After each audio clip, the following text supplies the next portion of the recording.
Hello friends, good morning, Radhe Radhe, শুভ সকাল। আজকে হলো মঙ্গলবার। এখানে দেখো আমি দাঁড়িয়ে আছি আর মা আমাকে বলছে যে সকাল হয়ে গেছে, টিউশন থেকে চলে এসেছি, দাঁড়িয়ে আছিস, কাজগুলো তো করতে পারছিস। আমি মাকে বলছি যে না, আজকে আমি কাজ করব না, কারণ আজকে আমি বেশ হ্যাপি আছি, বিকজ আজকে আমাদের স্কুলে হচ্ছে একটা সিনেমা দেখানো হবে যার নাম কোনি, সেটা আমাদের সিলেবাসে রয়েছে। তো সেটার জন্য আমি প্রচণ্ড এক্সাইটেড। তার জন্য মাকে বলছি যে আজকে সব কাজ তুমি করো, একদিন কাজ করলে কিছু হবে না, আমি করব না। কিন্তু না, কাজ না করলে হয় বলো? আমি ওটা মার কাছে একটু মজা মারলাম, মানে মায়ের রিয়াকশানটা দেখতে চাইছিলাম আর কি। তো ঘরের তো খুবই বাজে অবস্থা। তো এই যে ফ্রিজের মধ্যে কিন্তু রয়েছে খাবার আমার জন্য পিসামশাই পাঠিয়ে দিয়েছে। সরি, আমাদের নিউ জামাই।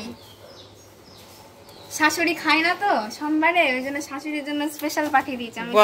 আমি স্পেশাল গেস্ট। বল এবার।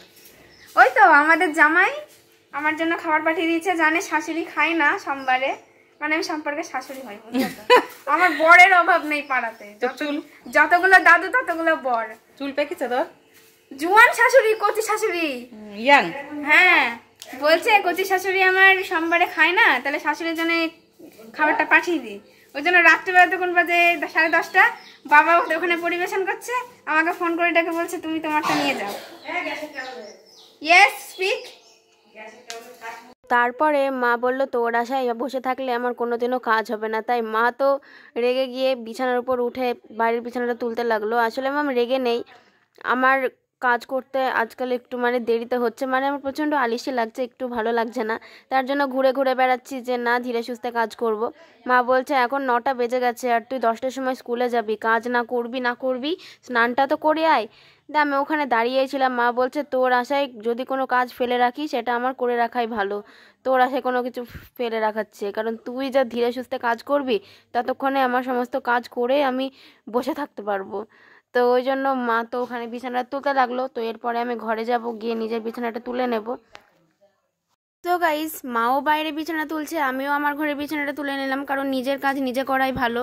তোমরা মায়ের উপর ছেড়ে দেবে তা কখনোই করবে না, কারণ মারাও তো সারাদিন কাজ করে বলো, তার আর কত কাজ করবে। তার জন্য মায়ের সাথে বকবক করছে। আমি বলছি এবার থেকে আমি নিজের কাজ নিজেই করব। আসলে সমস্ত কাজই পারি, জামা কাপড়টা জাস্ট আমার দ্বারা কাঁচা হয় না, মানে পারি কিন্তু অতটাও ভালো হয় না। তার জন্য মা বলছে তোকে কি আমি কোনোদিনও কাজ করতে বলি? তুই তো নিজের ইচ্ছা থেকেই করিস। আমি বলছি না, বলো না, কিন্তু আমার তো একটা কর্তব্য আছে মেয়ে হয়ে কাজ করে দেওয়ার, হেল্প করার। মা বলছে তা ঠিক। তো এইভাবে গল্প করতে করতে আমার তো বিছানা অর্ধেক তোলা হয়ে গেল, আর আমি তো রাত্রেবেলা মশারি টাঙাই না, যার জন্য আমার বিছানা তুলতে অতটাও লেট হয় না। সো গাইজ, পিসামশাই তো আর পিসিরা তো আগের দিন আমার খাবার পাঠিয়ে দিয়েছিল, আর দেখো কত পরিমাণে চিকেন দিয়েছে। এত চিকেন কে খাবে? এ তো আজকে মানে সকাল দুপুর রাত 3 বেলায় হয়ে যাবে যা চিকেন আছে ওখানে।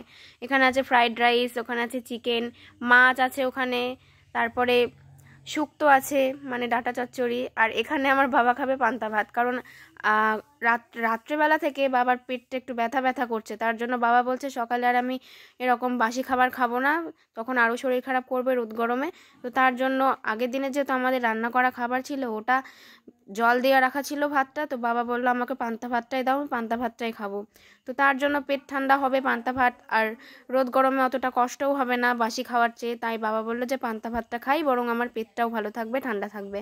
তো আমি তো বেড়ে নিলাম ফ্রাইড রাইস, আর এই যে ওখানে বেছে বেছে আমি লেগ পিসগুলোই নিচ্ছিলাম, কারণ আমার চিকেনের লেগ পিস খেতে বেশি ভালো লাগে। আর লেগ পিসগুলো কি বলবো গাইস, খুবই পুচকো পুচকো লেগ পিস ছিল, খুবই ছোট, যেগুলো মানে এক কামড় দিলেই শেষ। লেগ পিসের মাংস কিন্তু একটা আলাদাই স্বাদ থাকে। আর ফ্রাইড রাইস আমি খুব একটা ভালো খাই না, তার জন্য অল্প পরিমাণেই নিয়েছি।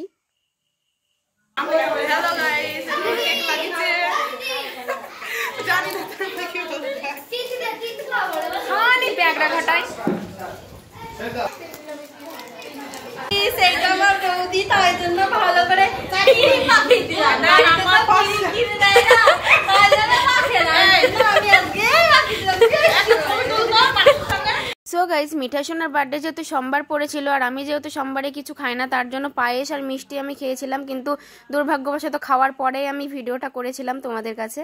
সো গাইজ, কেমন লাগলো আজকের ভিডিওটা অবশ্যই জানিও। আর হ্যাঁ, হাতে গোনার মাত্র 5টা দিন, তারপরে আবার আমাদের বাস দেওয়ার জন্য এক্সাম চলে আসছে।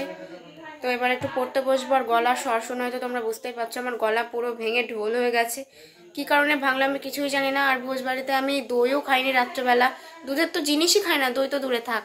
আমি জাস্ট পায়েস খেয়েছিলাম, কিন্তু ঠান্ডাও কিভাবে লেগেছে আমি তাও জানি না। নাকটা কিছু ব্যথা নেই, শুধু গলা খুসখুস করছে, আর গলাটা আজকে পুরোপুরি ভেঙে গেছে। আমি জানি না কী কারণে এরকম হলো।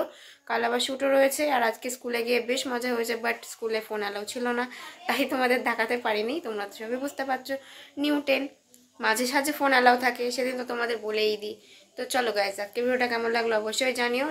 ভালো লাগলে একটা তো লাইক হওয়া যেতেই পারে। তো দেখা হচ্ছে অন্য একটা ভিডিওতে। প্লিজ সবাই চ্যানেলটা শেয়ার এবং সাবস্ক্রাইব করে আমার সঙ্গে থেকো। বাই।